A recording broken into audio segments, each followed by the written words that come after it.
ಕ್ರಿಕೆಟಿಗ ಕೆಸಿ ಕಾರ್ಯಪ್ಪ ಮತ್ತು ಆತನ ಪ್ರಿಯಕರ ಇಬ್ಬರೂ ಕೂಡ ಸೇರಿಕೊಂಡು ಪರಸ್ಪರ ದೂರು ದಾಖಲು ಮಾಡಿದ್ದಾರೆ. ಕ್ರಿಕೆಟಿಗ ಕಾರ್ಯಪ್ಪಗೆ ಈಗ ಸಂಕಷ್ಟ ಎದುರಾಗಿದೆ ಡ್ರಗ್ಸ್ ಸೇವನೆ ವಿಚಾರದಲ್ಲಿ.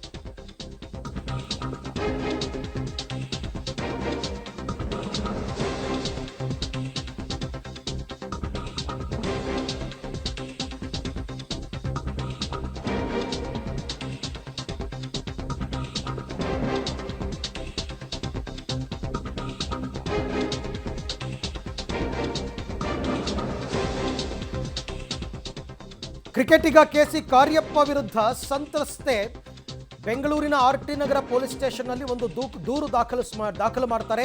ವಂಚನೆ ಪ್ರಕರಣ, ಮದುವೆಯಾಗೋದಾಗಿ ವಂಚನೆ ಪ್ರಕರಣ.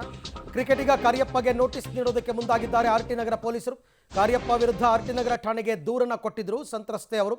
ಸೊ ಹಾಗಾಗಿ ಈಗ ನೋಟಿಸ್ ಕೊಟ್ಟು ಆತನ ವಿರುದ್ಧ ಕ್ರಮ ತೆಗೆದುಕೊಳ್ಳೋದಕ್ಕೆ ಪೊಲೀಸರು ಮುಂದಾಗಿದ್ದಾರೆ. ಹಾಗೆಯೇ ಈಗ ದೂರನ್ನು ಕೊಟ್ಟಂತಹ ಸಂತ್ರಸ್ತೆಗೆ ಕೂಡ ನೋಟಿಸನ್ನು ಕೊಟ್ಟು ವಿಚಾರಣೆಗೆ ಹಾಜರಾಗೋದಕ್ಕೆ ಹೇಳ್ತಾರೆ. ಈ ನಡುವೆ ಬಗಲಗುಂಟೆ ಪೊಲೀಸ್ ಠಾಣಾ ವ್ಯಾಪ್ತಿಯಲ್ಲಿ ಅಂದರೆ ಬಗಲಗುಂಟೆ ಪೊಲೀಸ್ ಸ್ಟೇಷನ್ಗೆ ಕಾರ್ಯಪ್ಪ ಕೂಡ ದೂರನ್ನು ಕೊಟ್ಟಿದ್ದಾರೆ. ಬೆದರಿಕೆ, ಈಕೆಯಿಂದ ನಮಗೆ ಮಾನಸಿಕ ಕಿರುಕುಳವಾಗ್ತಾ ಇದೆ ಅಂತಕ್ಕಂಥ ದೂರನ್ನು ದಾಖಲು ಮಾಡಿದರು. ಪರಸ್ಪರ ಇಬ್ಬರು ಕೂಡ ದೂರು ದಾಖಲು ಮಾಡಿಕೊಂಡಿದ್ದಾರೆ. ಈಗ ಕಾರ್ಯಪ್ಪ ವಿರುದ್ಧ ಸಂತ್ರಸ್ತೆ ದೂರನ್ನು ಕೊಟ್ಟಿದ್ದಾರೆ. ಮದುವೆ ಆಗ್ತೀನಿ ಅಂತ ಹೇಳಿ ನಂಬಿಸಿ ನನ್ನನ್ನು ಲೈಂಗಿಕವಾಗಿ ಬಳಸ್ಕೊಂಡು ಈಗ ನನ್ನನ್ನು ದೂರ ಮಾಡ್ತಾ ಇದ್ದಾರೆ ಅಂತ ಕಾರ್ಯಪ್ಪ ವಿರುದ್ಧ ಸಂತ್ರಸ್ತೆ ಕೊಟ್ಟಿರ್ತಕ್ಕಂತಹ ದೂರು. ಹಾಗಾಗಿ ಈಗ ಕ್ರಿಕೆಟಿಗ ಕಾರ್ಯಪ್ಪಗೆ ಸಂಕಷ್ಟ ಎದುರಾಗಿದೆ. ಆರ್ಟಿ ನಗರ ಪೊಲೀಸರು ಕಾರ್ಯಪ್ಪಗೆ ನೋಟಿಸ್ ಕೊಡೋದಕ್ಕೆ ಈಗ ಎಲ್ಲ ಸಿದ್ಧತೆಗಳನ್ನು ಮಾಡ್ಕೋತಾ ಇದ್ದಾರೆ. ಇದು ಮದುವೆಯಾಗೋದಾಗಿ ವಂಚನೆ ಪ್ರಕರಣ. ಮದುವೆ ಮಾಡ್ಕೋತೀನಿ ಅಂತ ನಂಬಿಸಿ ಆಕೆಗೆ ಏನೋ ಗರ್ಭಪಾತವನ್ನು ಕೂಡ ಮಾಡಿಸಿದ್ದ ಅಂತ ಆಕೆಯ ದೂರು. ನನಗೆ ಮದುವೆ ಆಗ್ತೀನಿ ಅಂತ ಹೇಳಿ ಲೈಂಗಿಕವಾಗಿ ಬಳಸ್ಕೊಂಡು ನಾನು ಗರ್ಭವತಿಯಾಗಿದ್ದೆ, ನನಗೆ ಅಬೋರ್ಷನ್ ಕೂಡ ಮಾಡಿಸಿದ್ದ, ಈ ರೀತಿಯಾದಂತಹ ಕಂಪ್ಲೇಂಟನ್ನು ಕಾರ್ಯಪ್ಪ ವಿರುದ್ಧ ಸಂತ್ರಸ್ತೆ ನೀಡಿದ್ದಾರೆ.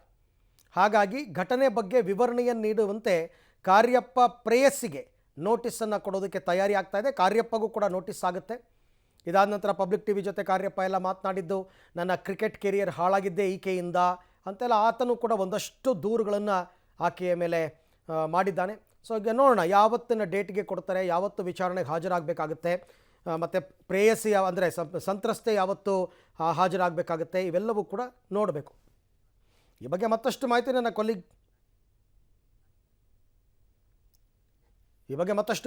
ಕೊಲಿಗ್ ನಾಗೇಶ್ ಅವರಿಂದ ಪಡಿತಾ ಹೋಗೋಣ. ನಾಗೇಶ್, ಇವಾಗ ದೂರು ದಾಖಲಾಗಿರ್ತಕ್ಕಂಥದ್ದು ಮೊದಲು ಆರ್ಟಿ ನಗರ ಪೊಲೀಸ್ ಸ್ಟೇಷನ್ನಲ್ಲಿ ವಂಚನೆ ಪ್ರಕರಣ, ಅಂದರೆ ಮದುವೆಯಾಗುವುದಾಗಿ ನಂಬಿಸಿ ವಂಚನೆ ಪ್ರಕರಣ. ಸೊ ದೂರಿನ ಸಾರಾಂಶ ಏನು ಮತ್ತು ಪೊಲೀಸರ ಮುಂದಿನ ಕ್ರಮ ಏನು?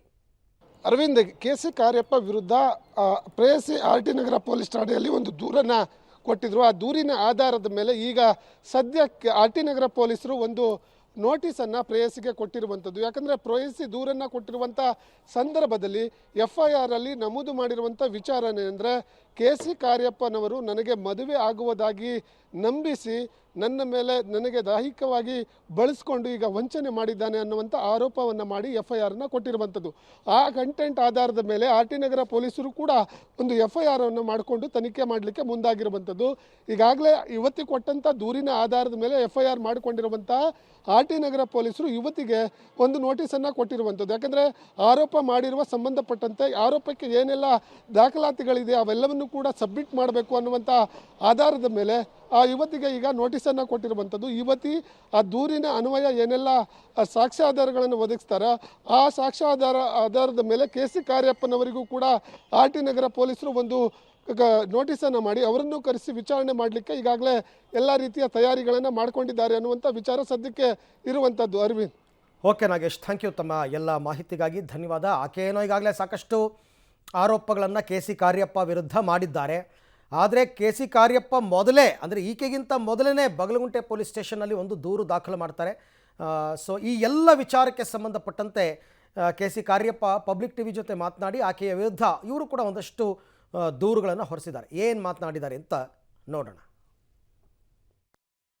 ಕ್ರಿಕೆಟಿಗ ಕೆಸಿ ಕಾರ್ಯಪ್ಪ ಮೇಲೆ ಮಹಿಳೆಯೊಬ್ಬರು ಗಂಭೀರವಾದಂಥ ಆರೋಪವನ್ನು ಮಾಡಿದ್ದಾರೆ. ಪ್ರೀತಿಸಿ ನಂಬಿಸಿ ಮದುವೆಯಾಗೋದಾಗಿ ಇದೀಗ ಕೈ ಕೊಟ್ಟಿದ್ದಾರೆ, ಮದುವೆಯನ್ನು ಆಗ್ತಿಲ್ಲ ಅಂಥೇಳಿ ಆರೋಪವನ್ನು ಮಾಡಿದ್ದಾರೆ. ಇದಕ್ಕೂ ಮೊದಲು ಆಕೆಯ ಮನೆ ಬಳಿ ಬಂದು ಚಾಕುವನ್ನು ತಂದು ಇವರ KC ಕಾರ್ಯಪ್ಪ ಕ್ರಿಕೆಟಿಗ ಅವ್ರ ತಂದೆಯವರಿಗೆ ಹೆದರಿಸೋದು, ಮನೆ ಬಳಿ ಬಂದು ಅವರಿಗೆ ಬ್ಲ್ಯಾಕ್ ಮೇಲ್ ಮಾಡೋದು, ಈ ಹಿನ್ನೆಲೆಯಲ್ಲಿ ಇವರು ಕೂಡ ಬಗಲ್ಗುಂಟೆ ಪೊಲೀಸ್ ಠಾಣೆಯಲ್ಲಿ ದೂರನ್ನು ಕೊಟ್ಟಿದ್ದರು.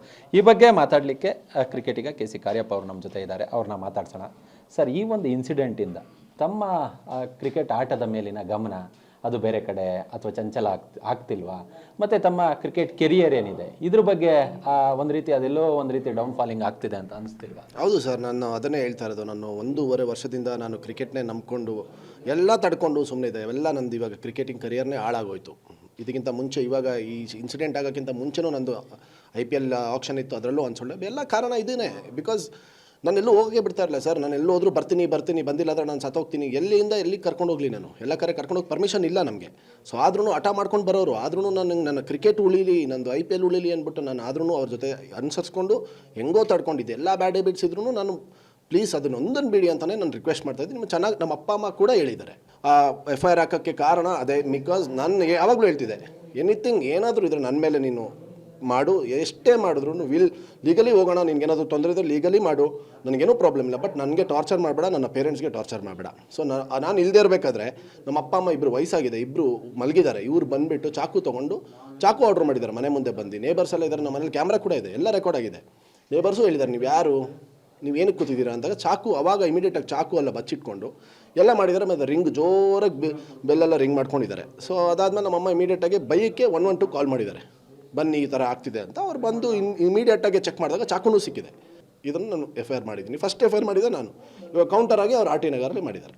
ನೀವು FIR ಕೊಟ್ರಿ ಅಂತೇಳಿ ಅವರು ಮತ್ತೊಂದು FIR ಆಮೇಲೆ ದಾಖಲು ಮಾಡಿದ್ದಾರೆ? ಹೌದು. ಫಸ್ಟ್ ನಾವೇ FIR ಕೊಟ್ಟಿದ್ದು. ಬಿಕಾಸ್ ಇದಕ್ಕಿಂತ ಪ್ರೀವಿಯಸ್ಲಿ ಅವರು ಒಂದ್ಸರಿ 2022 FIR ನನ್ನ ಮೇಲೆ ಮಾಡಿದ್ದು. ಅದು B ರಿಪೋರ್ಟ್ ಆಗಿದೆ ಮತ್ತು 164 ಆಗಿದೆ. ಇವಾಗ ನಾನು ಒಬ್ಬರೇ ಅಲ್ಲ ಸರ್, ನನಗಿಂತ ಮುಂಚೆ ಒಬ್ಬ ಡಿವೋರ್ಸ್ ಆಗಿದೆ ಅಲ್ಲ, ಅವನ ಜೊತೆ ಏನಾಗಿದೆ ಗೊತ್ತಿಲ್ಲ. ಇನ್ನೊಬ್ಬ ಹುಡುಗನ ಜೊತೆ ಹರಾಸ್ಮೆಂಟ್ ಕೇಸು ಇವಾಗಲೂ ರನ್ನಿಂಗಲ್ಲಿದೆ ಅಮೃತಲ್ಲಿ. ಅವನು ಒಬ್ಬ ಕ್ರಿಕೆಟರ್, ನನ್ನ ಜೂನಿಯರ್ ಅವನು.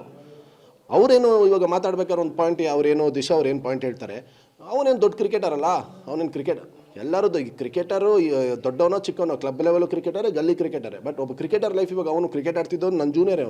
ಅವನ ಮೇಲೆ ಹರಾಸ್ಮೆಂಟ್ ಕೇಸಕ್ಕೆ ಇನ್ನೂ ರನ್ನಿಂಗ್ ಇಲ್ಲ, ಅವ್ನ ಲೈಫ್ ಹೋಯ್ತು. ಇವಾಗ ನನ್ನ 3ನೇ ಅವನು. ನಾನು ಹೆಂಗಿರೋಕ್ಕಾಗುತ್ತೆ?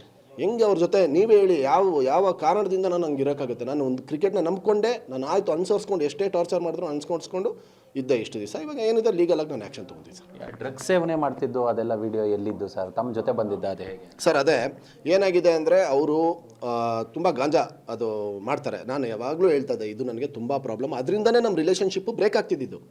ಸುಮಾರು ಪಾಯಿಂಟ್ ಆಫ್ ವ್ಯೂ ನಾನು ತಡ್ಕೊಂಡು ಅಷ್ಟೇ ಬ್ಲ್ಯಾಕ್ ಮೇಲ್ ಮಾಡೋದು. ನನಗೆ ಒಂದೇ ಎಲ್ಲ ನೀವು ಮಾಡಿ, ನನ್ನ ಬ್ಲ್ಯಾಕ್ ಮೇಲ್ ಮಾಡಿ, ಟಾರ್ಚರ್ ಮಾಡಿ, ಬಡೀರಿ ಹೇಳ್ಬೇಕಾದ್ರೆ ಮಾಡಿ, ಇದೊಂದನ್ನು ಬಿಟ್ಬಿಡಿ, ನನ್ನ ಕರಿಯರ್ಗೆ ಹಾಳಾಗ್ಬಿಡುತ್ತೆ. ಯಾಕಂದರೆ ಅವ್ರು ಹೊಡಿಬೇಕಾದ್ರೆ ಒಂದು ಸ್ಮೆಲ್ಲಿಂದನೂ ನಮಗೆ ಎಫೆಕ್ಟ್ ಆಗ್ಬೋದಲ್ವಾ? ಒಂದು ಸ್ಮೆಲ್ಲಿಂದ ಎಫೆಕ್ಟ್ ಆಗ್ಬೋದು. ಯಾರೋ ಬರ್ತಾರೆ ಒಳಗಡೆ, ನೋಡ್ತಾರೆ, ಓ ಕಾರ್ಯಪ್ಪನ ಹೊಡಿತಾರೆ, ಆ ಥರ ಎಲ್ಲ ಬಂದುಬಿಡುತ್ತೆ. ಸೊ ಅದಕ್ಕೆ ಅವತ್ತು ನನಗೆ ತುಂಬ ಭಯ. ನಾನು ರಿಕ್ವೆಸ್ಟ್ ಮಾಡಿಕೊಂಡೆ, ಸರ್ ಇದೆಲ್ಲ ಮಾಡಬೇಡಿ, ಇದು ನನ್ನ ಬೆಡ್ಡು, ಹಿಂಗೆ ಮಾಡಿಬಿಟ್ರೆ ನೀವು ನನಗೆ ಬೇಕು ಅಂತ ಬೆಡ್ ಮೇಲೆ ಕೂತ್ಕೊಂಡು ನಿನಗೆ ನೋಡಿ ಇವಾಗ ತೋರಿಸ್ತೀನಿ, ಇವಾಗ ಏನು ಮಾಡ್ತೀಯಾ, ಹಿಂಗೆಲ್ಲ ಮಾಡಿಬಿಟ್ಟಿದ್ದೀನಿ, ನೆಕ್ಸ್ಟು ನಿನಗೆ ಯಾರಾದರೂ ನಾನು ಹೇಳ್ತೀನಿ, ಅವನು ನನಗೆ ಕೊಟ್ಟ, ಹಂಗಲ್ಲ. ಅದಕ್ಕೆ ನಾನು ಹೇಳ್ತಾ ಇರೋದು, ನಾನೇನಾದರೂ ಮಾಡಿರೋದು ಲೀಗಲಾಗಿ ಅವರು ವಿಡಿಯೋ ತೋರಿಸಿ, ನಾನು ಇವಾಗ ನನ್ನ ಹತ್ರ ಏನಿದೆ ನಾನು ತೋರಿಸಿದ್ದೀನಿ. ನಾನು ಆ ಥರ ಸೇವನೆ ಮಾಡ್ತಾಯಿದ್ರೆ ಲೀಗಲಾಗಿ ಅವ್ರು ಹೋಗಲಿ, ನಾನು ಲೀಗಲಾಗಿ ಹೋಗ್ತೀನಿ ಸರ್, ಅಷ್ಟೇ.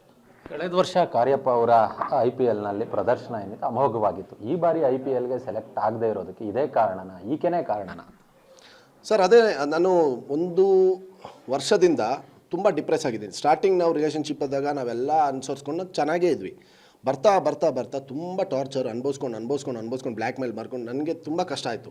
ಈ ಕಡೆ ಪ್ರಾಕ್ಟೀಸಿಗೆ ಬಿಡಲ್ಲ, ಪ್ರಾಕ್ಟೀಸಿಗೆ ಬಂದರೆ ನನ್ನ ಪ್ರಾಕ್ಟೀಸಿಗೆ ಕರ್ಕೊಂಡು ಹೋಗೋ ಅನ್ನೋದು, ಮ್ಯಾಚಿಗೆ ಬಂದರೆ ಮ್ಯಾಚಿಗೆ ನಾನು ಇಲ್ಲ, ಪರ್ಮಿಷನ್ ಇಲ್ಲ, ತುಂಬ ತೊಂದರೆ ಆಗುತ್ತೆ. ಆದ್ರೂ ಕಷ್ಟಪಟ್ಟು ಕರ್ಕೊಂಡು ಹೋಗ್ತಿದೆ, ಹಂಗೋಗು ಹಿಂಗೆ. ಹೌದು, ತುಂಬ ನನ್ನ ಪರ್ಫಾರ್ಮೆನ್ಸ್ಗೆ ತುಂಬ ಏಟ್ ಬಿದ್ದಿದೆ ಸರ್. Thank you sir. ಇದಿಷ್ಟು KC ಕಾರ್ಯಪ್ಪ ಅವರ ಮಾತು. ಆದಷ್ಟು ಬೇಗ ಈ ಪ್ರಕರಣದಿಂದ ಹೊರಬಂದು ಅವರ ಕ್ರಿಕೆಟ್ ಭವಿಷ್ಯ ಏನಿದೆ ಅದು ಉಜ್ವಲವಾಗಲಿ ಅನ್ನೋದು ಕೂಡ ಪಬ್ಲಿಕ್ ಟಿವಿಯ ಆಶಯ.